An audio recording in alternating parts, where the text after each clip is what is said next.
Look out, y'all, because Acura's got a new flagship vehicle in town, and it is a three-row crossover? Yeah, I mean, I guess forget all about the NSX supercar. Acura says that its new flagship is the 2022 MDX SUV. Thankfully, it's all new with more sophisticated styling, more technology, and just a few powertrain improvements. Now, this is essentially the concept we saw in October, and my friends, that is a good thing. It's the requisite longer, lower, wider, but it also has a much more sharp exterior design. I really love this tidy front fascia with the slim LED headlights and the unique signature of the daytime running lights. But really, the story is on the inside. You've got some really premium materials here and a very modern design aesthetic. I really like the second row bench seat that can sit 3 across, or you can fold down that middle section to have cup holders, or you can take that whole middle section out and then you've just got 2 captain's chairs and a way to get into the third row. It's pretty cool. Under the hood, we get Acura's familiar naturally aspirated 3.5-liter V6 engine, producing 290 horsepower and 267 pound-feet of torque. A 10-speed automatic transmission replaces the old 9-speed of last year, and together they get an EPA fuel rating of 22 miles per gallon combined for front-wheel drive models, and that's a little bit worse than last year. However, super handling all-wheel drive is also available, but it knocks 1 mile per gallon off the total.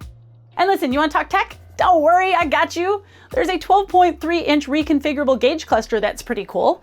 And previous MDX drivers will remember that dreaded double-stacked 2-screened infotainment monstrosity. Well, don't worry, that is all gone, and in its place is a large 12.3-inch screen, but that is controlled by a touchpad. Now, I haven't actually had a chance to sample this new system, but already it's looking much, much better. Plus, you've got standard Apple CarPlay, Android Auto, Amazon Alexa, and wireless charging. Standard driver's aids also get a bump with a new traffic jam assist, which should help when the going gets slow, and traffic sign recognition. There's also an available sonar-based low-speed braking system that can detect solid objects, so you won't hit that kid on the big wheel or the trash can that your kid said that they were going to bring up from the curb and then they never did. Because kids are the worst. The 2022 Acura MDX arrives in dealers on February 2nd of next year, and it starts at $47,925, and that includes $1,025 for destination. Now that price seriously undercuts competition from BMW with the X5 or the Audi Q7, and it's priced more along the lines of the Lexus RX or the Genesis GB80.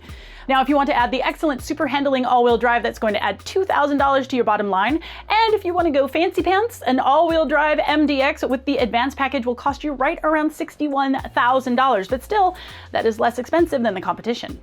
And what about the MDX Hybrid? Well, Acura has not announced it yet, but it has said that a hotter version of the MDX will arrive in dealers next summer. That should have a 3-liter turbocharged V6 engine, pushing out an estimated 355 horsepower and 354 pound-feet of torque, with massaging seats and a bumpin' sound system. Yes, please.